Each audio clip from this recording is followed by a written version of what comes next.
When jacketing is applied to vertical piping, provisions must be made to prevent the jacketing and strapping from slippage due to gravity, vibration, and temperature changes in the pipe. The simple fabrication and installation of stainless steel Z-clips solves this potential problem. Thick stainless steel strapping is cut to a specific length and then folded into a Z. 3 Z-clips are normally inserted at equal distances from each other between each section of jacketing to vertically hold it in place, except for smaller size piping where 2 Z-clips are adequate to prevent slippage. Sometimes sheet metal screws are used instead of Z-clips. Vertical piping always requires that the jacketing be started at the lowest point to keep water from entering the jacketing. Since you'll probably be up in the air to some extent, safety belts should always be worn to protect against possible injury. Wrap the first section of jacketing snugly against the insulation, and then temporarily secure it with your tie wire or bungee cord. If multiple vertical insulated pipes are being jacketed, the longitudinal overlap seam should be placed on the side of the piping nearest to the other pipe to hide the seam. If only one vertical insulated pipe is being jacketed, the longitudinal overlap seam should be hidden in the best possible manner. If the lowest point is a previously jacketed fitting, you'll need to adjust the jacketing to overlap the elbow fitting cover a minimum of 1 inch to create your watershed. Finally, place 2 or 3 equally spaced Z-clips in the top edge of the jacketing section, depending upon the circumference of the insulated pipe. Wrap the next section of jacketing snugly around the insulation. Be sure to insert the bottom edge of the jacketing into the Z-clip. Then, temporarily secure the jacketing with tie wire. The Z-clip should provide an automatic 2-inch circumferential overlap. Repeat this process until the next scaffold level is reached. Remember to align each longitudinal overlap. Return to your starting point and apply your strapping and seals to each section of jacketing on the scaffold level being worked. Strapping is applied on centers determined by the specification, although 9-inch centers is the norm. You also need to make sure that the strapping covers the circumferential overlap and the Z-clips. Cut and remove the tie wire, placing it in a jacketing carton or other container for easy disposal. Repeat the process for each scaffold level.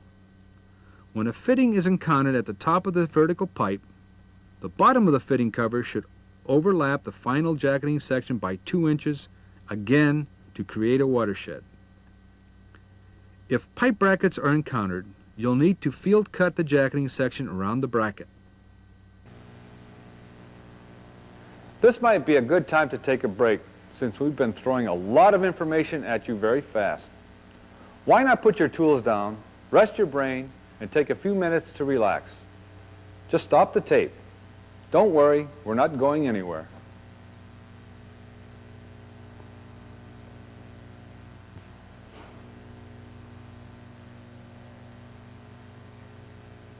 Now that you've collected your thoughts, we'd like to move along into learning how to cut and apply jacketing when you encounter a jacketing penetration along a pipeline. The last sequence dealt with applying jacketing to vertical piping. Chances are you'll encounter a pipe bracket. To properly apply jacketing around a pipe bracket, measure the distance from 2 inches below the top of the last jacketing section applied, the point of overlap, to 2 inches above the pipe bracket. Then measure the same distance on the jacketing to be applied over the bracket and cut the jacketing to the desired length. Place the cut section around the insulation below the pipe bracket. Align the longitudinal overlap with the previous section. Mark the points on the jacketing where the top of the jacketing touches the outer edges of the pipe bracket. Remove the marked section. Measure the width and the depth of the pipe bracket and add 2 inches for an overlap above the pipe bracket. Mark the cutout on the jacketing section. Cut the jacketing and place it against the insulation below the bracket. Slip the jacketing up around the bracket. Be sure you check for a proper fit and retrim the jacketing section if necessary. Apply the jacketing and secure it with tie wire. All insulation around the pipe bracket should be covered with jacketing, including 2 inches above the bracket. Go back to the bracket section of jacketing and seal the jacket with specified caulk or sealants to keep water from getting into the jacketing and insulation. Apply your strapping and seals to the jacketing on the scaffold level and remove all tie wire. Finally, you should check all longitudinal overlaps and seal alignments before removing the scaffold. This is the proper method of applying jacketing around the pipe bracket. You'll also encounter pipe supports and pipe hangers on horizontal piping. The previous application of jacketing to pipe bracket may be used to apply jacketing over any other type of protrusion encountered along horizontal or vertical piping. However, you may wish to use an alternate method if you run across a jacketing penetration at a single point. The following example illustrates this alternate method for a hanger rod or horizontal insulated piping. First, measure the distance from the center of the pipe hanger to the edge of the overlap. Then measure the distance from the end of the previous jacketing section to the center of the pipe hanger and add 2 inches for the circumferential overlap. Mark the measurements on a moisture barrier side of the jacketing section. Use your straight cut sheet metal shears to cut from the longitudinal overlap seam edge to the center of the pipe hanger rod location. Then cut a circle slightly larger than the rod at the pipe hanger rod location. Place the cut section of jacketing on the insulation. Spread the section to place it in position and use tie wire to temporarily secure the section. If the straight cut is longer than the overlap, separately cut a 2-inch by desired length insert and place the insert under the cut seam. If the specifications allow, you should then apply screws to hold the insert in place. Apply your strapping and seals to secure the jacket section when other strapping is applied. Finally, seal the cut and cut out with specified caulking or sealants. You now have the basic knowledge necessary to apply jacketing to insulated straight piping. Of course, more tricks to the trade exist. You'll pick up additional fine points the more you work with metal jacketing.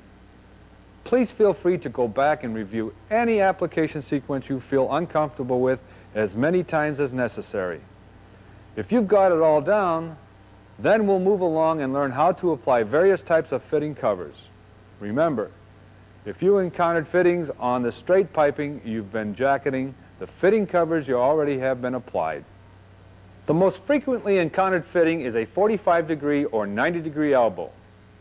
Wherever the pipe changes direction, you'll find an elbow at that point. Aluminum elbow fitting covers in both 45 and 90 degree are available from the jacketing manufacturer in all sizes up to 10-inch pipe by 3-inch insulation. They are preformed into 2 halves, which includes a built-in overlap in the throat and the heel of the cover. Large elbows, 6 inches pipe by 1-inch insulation up to 30-inch pipe by 5 inches of insulation are available as gore-type elbow covers. Gores consist of overlapping segments which are beaded on the outer edge and crimped on the inner edge. Preformed elbow covers are available in 2 types, standard and humped. The standard preformed elbow cover fits the contour of the specific size, long or short radius elbow. The humped elbow cover has a larger heel when compared to the standard cover. The larger heel allows the hump cover to fit multiple size elbows in both long and short radius elbows instead of a specific size. When ordering elbows, you must always list the pipe size, the insulation thickness, whether the elbow is 45 or 90, and whether the elbow is long or short radius. Preformed standard aluminum elbow covers are manufactured with 24 mil aluminum, which has a liquid-coated moisture barrier on the interior. The preformed humped elbow cover is available in both aluminum and stainless steel. Gore-type elbow covers are available in aluminum and stainless steel. Gores come with a polycraft moisture barrier previously applied to the interior. Gore sizes up to 24-inch OD are manufactured from 16mm aluminum. Sizes from 24-inch OD are manufactured from 20mm aluminum. Stainless steel gores are most often manufactured from 10mm stainless. Gore-type elbow covers may be fabricated by the jacketing manufacturers, fabricated in a contracting fabrication shop, or fabricated in the field. If you are fabricating in the field, you'll need a beater and a crimper to create a quality fabrication. Elbow covers, whether standard, humped, or gore type, may be attached with screws, strapping and seals, or blind rivets. However, screws and rivets must not be used in low-temperature pipe as being jacketed, since the screws or rivets may destroy the vapor barrier previously applied to the insulation. Now you are ready to apply the first elbow. We'll first show you how to apply preformed elbow covers.